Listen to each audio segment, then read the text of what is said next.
বিসমিল্লাহির রহমানির রহিম। হযরত আবু যর রাদিয়াল্লাহু বলেন, নবী করিম সাল্লাল্লাহু আলাইহি ওয়াসাল্লাম আমাকে বলিয়েছেন, কোন নেক কাজ ও সদাচারকেই তুচ্ছ মনে করিও না। কোন নেক কাজ ও সদাচারকেই তুচ্ছ মনে করিও না, যদিও তাহা আপন ভাইয়ের সহিত হাসি মুখে সাক্ষাৎ করাই হয়। মুসলিম শরীফ।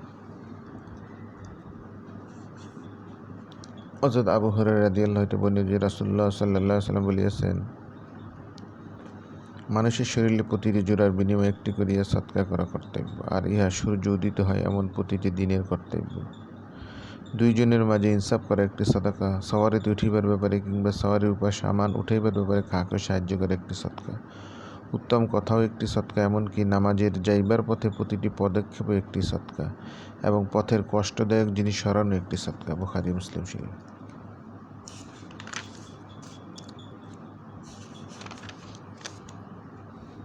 হযরত আবু হুরায়রা রাদিয়াল্লাহু হতে বর্ণিত আছে, নবী করিম সাল্লাল্লাহু আলাইহি ওয়াসাল্লাম বলেছেন, যে ব্যক্তি সকালে বা সন্ধ্যায় মসজিদে গমন করিবে, আল্লাহ পাক আপন অনুগ্রহে তাহার এই আমলের সওয়াবরূপে জান্নাতে তাহার জন্য মেহমানদারি তৈয়ার করিবেন। যখনই সে সকালে বা সন্ধ্যায় গমন করিবে, তখন মেহমানদারি তৈয়ার হইতে থাকিবে। বুখারী মুসলিম শরীফ।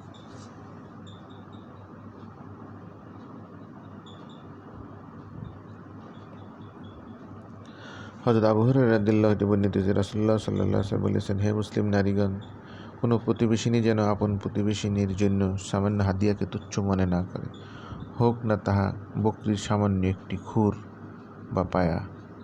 বুখারী ও মুসলিম শরীফ।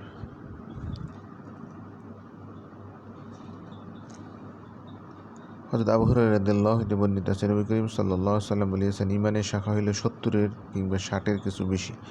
তন্মধ্যে সর্বোচ্চ হইল লা ইলাহা ইল্লাল্লাহ বলা, এবং সর্বনিম্ন হইল পথ হইতে কষ্টদায়ক জিনিস দূর করা। আর হায়া বা লজ্জা ঈমানের একটি গুরুত্বপূর্ণ শাখা। বুখারী ও মুসলিম শরীফ।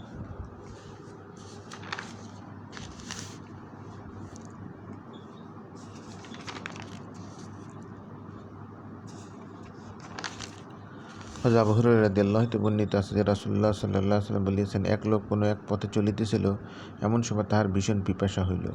কিছুদূর গিয়া সে একটি কুয়া দেখিতে পাইল এবং উহাতে নামিয়া পানি পান করিল। অতঃপর কুয়া হইতে উঠিয়া আসিল, হঠাৎ সে দেখিতে পাইল যে একটি কুকুর হাঁপাইতেছে এবং প্রচণ্ড পিপাসার কারণে কাদামাটি লেহন করিতেছে। লোকটি তখন মনে মনে বলিল, আমার যেমন পিপাসা পাইয়াছিল, এই কুকুরটিরও তেমনই পিপাসা পাইয়াছে। তখন সে আমার কুয়ার নামিয়া চামড়ার মোজায় পানি ভরিল এবং উহাকে মুখে কামড়াইয়া ধরিয়া উপরে উঠিয়া আসিল। অতঃপর কুকুরকে পানি পান করাইল। আল্লাহ পাক তাহার এই আমলকে কবুল করিলেন এবং তাহাকে মাফ করিয়া দিলেন। সাহাবায়ে কেরাম আরজ করিলেন, ইয়া রাসূলুল্লাহ, পশুদের সেবা যত্নের ক্ষেত্রেও কি আমাদের জন্য সওয়াব রহিয়াছে? তিনি বললেন, প্রত্যেক তাজা কলিজার ক্ষেত্রে সওয়াব রহিয়াছে। বুখারী মুসলিম শরীফ।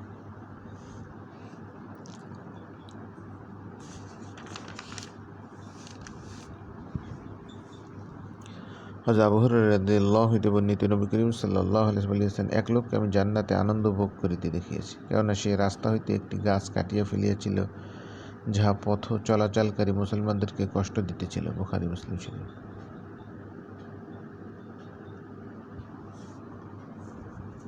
হযরত আবু হুরায়রা রাদিয়াল্লাহু হতে বর্ণিত যে রাসূলুল্লাহ সাল্লাল্লাহু আলাইহি ওয়াসাল্লাম বলিয়াছেন, যে ব্যক্তি ওযু করিবে ও সুন্নাত মুস্তাহাব আদব রক্ষা করিয়া উত্তমরূপে ওযু করিবে, অতঃপর জুমার নামাজ উপস্থিত হইবে এবং নীরবতা অবলম্বন করিয়া মনোযোগের সহিত খুতবা শ্রবণ করিবে, তাহাকে তাহার ও আগামী জুমার মধ্যবর্তী সময়ের এবং অতিরিক্ত আরও ৩ দিনের গুনাহ মাফ করিয়া দেওয়া হইবে। তবে যে ব্যক্তি খুতবা চলাকালীন সময়ে কঙ্কর লইয়া খেলা করিল কিংবা এই জাতীয় কিছু করিল, সে অনর্থক কাজ করিল। মুসলিম শরীফ। হযরত আবু হুরায়রা রাদিয়াল্লাহু হতে বর্ণিত যে রাসূলুল্লাহ সাল্লাল্লাহু আলাইহি ওয়াসাল্লাম বলেছেন, মুসলমান বান্দা কিংবা মুমিন বান্দা যখন ওযু করে এবং চেহারা ধোয়, তখন চোখের দৃষ্টি দ্বারা কৃত সকল গুনাহ তাহার চেহারা হইতে বাহির হইয়া যায়, মুখমণ্ডলে ব্যবহার করা পানির সহিত কিংবা পানির শেষ বিন্দুর সহিত। যখন সে উভয় হাত ধোয়, তখন হাত দ্বারা কৃত সকল গুনাহ পানির সহিত কিংবা পানির শেষ বিন্দুর সহিত তাহার উভয় হাত হইতে বাহির হইয়া যায়। তদ্রূপ যখন সে উভয় পা ধোয়, তখন পায়ে হাঁটিয়া কৃত সকল গুনাহ পানির সহিত কিংবা পানির শেষ বিন্দুর সহিত বাহির হইয়া যায়, এমনকি সমস্ত গুনাহ হইতে সে পবিত্র হইয়া যায়। মুসলিম শরীফ। হযরত আবু হুরায়রা রাদিয়াল্লাহু হতে বর্ণিত যে রাসূলুল্লাহ সাল্লাল্লাহু আলাইহি ওয়াসাল্লাম বলেছেন, ৫ ওয়াক্ত নামাজ এবং জুমা হইতে পরবর্তী এবং এক জুমা হইতে পরবর্তী জুমা এবং এক রমজান হইতে পরবর্তী রমজানের মধ্যবর্তী সময়ের গুনাহসমূহ মোচন করে, যদি কবিরা গুনাহ সমূহ পরিহার করা হয়। মুসলিম শরীফ।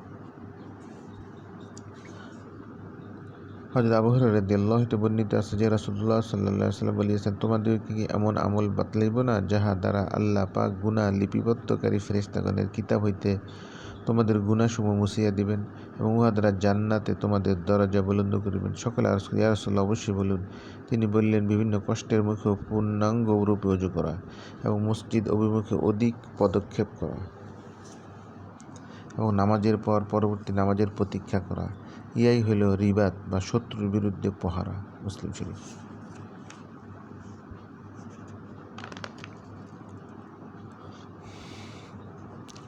হযরত আবু মুসা আশআরী রাদিয়াল্লাহু আনহু বর্ণিত আছে, রাসূলুল্লাহ সাল্লাল্লাহু আলাইহি ওয়াসাল্লাম বলিয়াছেন, যে ব্যক্তি দিবসের প্রান্তদয়ের নামাজ পড়িবে সে জান্নাতে প্রবেশ করিবে।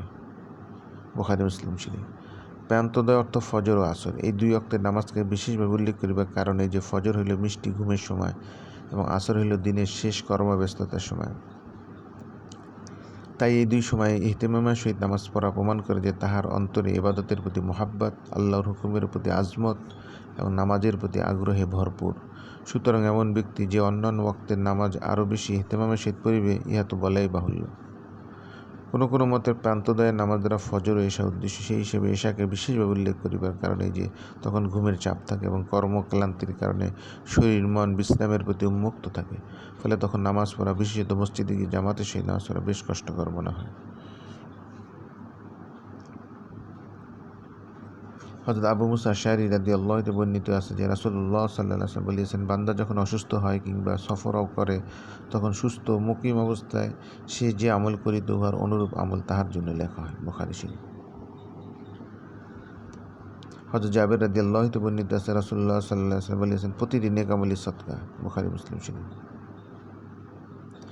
অর্থাৎ যে কোনো নেক আমল করা হোক, উহার নিজস্ব সওয়াব তো আছেই, সেই সঙ্গে একটি নফল সদকা পরিমাণ সওয়াব আল্লাহ পাক অনুগ্রহপূর্বক দান করিবেন। নফল সৎকার পরিমাণ তো বিভিন্ন হইতে পারে, সুতরাং আমলের ক্ষেত্রে বান্দার নিয়ত ও ইখলাসের অবস্থা হিসাবে এক এক আমলের সব এক এক সৎকার সমতুল্য হইবে, ইহাই স্বাভাবিক। হযরত জাবের রাদিয়াল্লাহু আনহু বর্ণিত আছে, রাসূলুল্লাহ সাল্লাল্লাহু আলাইহি ওয়াসাল্লাম বলিয়াছেন, কোনো মুসলমান যদি একটি বৃক্ষ রোপণ করে, তবে উহার যে ফল খাওয়া হইবে উহা তাহার জন্য সৎকা হইবে এবং উহার যে ফল চুরি হইবে উহা তাহার জন্য সৎকা হইবে। এমনকি কেউ যদি উক্ত বৃক্ষের ক্ষতি সাধন করে, তবে উহাও তাহার জন্য সৎকা হইবে। মুসলিম শরীফ। মুসলিম শরীফের অন্য এক বর্ণনা আছে, মুসলমান যদি কোনো বৃক্ষ রোপণ করে আর কোনো মানুষ বা পশু বা পাখি উহার ফল খায়, তবে কিয়ামত পর্যন্ত উহা তাহার জন্য সৎকা হইবে। মুসলিম শরীফের অন্য এক বর্ণনা আছে, কোনো মুসলমান যদি কোনো বৃক্ষ রোপণ করে কিংবা ফসল বপন করে আর কোনো মানুষ বা পশু বা অন্য কিছু উহা হইতে বক্ষণ করে, তবে উহা তাহার জন্য সৎকা হইবে। ইমাম বুখারী, মুসলিম শরীফ এই সকল রিওয়ায়াত আনাস রাদিয়াল্লাহু আনহু বর্ণনা করিয়াছে।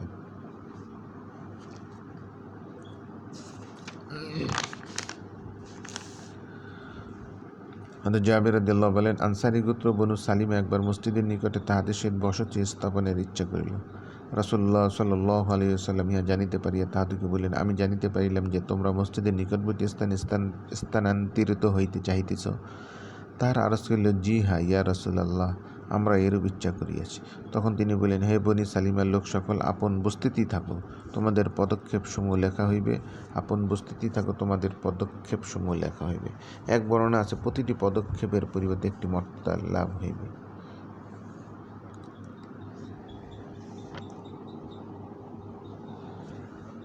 হযরত আবুল মুনজির উবাই ইবনে কাব রাদিয়াল্লাহু বলেন, এক ব্যক্তির বাড়ি মসজিদ হইতে বেশ দূরে ছিল। এতটা দূরে আর কাহারও বাড়ি ছিল বলিয়া আমার জানা নেই, কিন্তু কোনো নামাজের জামাতে তাহার ফৌত হইত না। তখন তাহাকে বলা হইল, কিংবা আমি তাহাকে বললাম, যদি তুমি একটি গাদা খরিদ করিয়া লইতে, তা যাতে রাত্রে অন্ধকার এবং দিনে তপ্ত বালুতে উহার উপর আরোহণ করিবে, তবে ভালোই হইত, কেননা তোমার মসজিদে আসিবার কষ্ট কম হইত।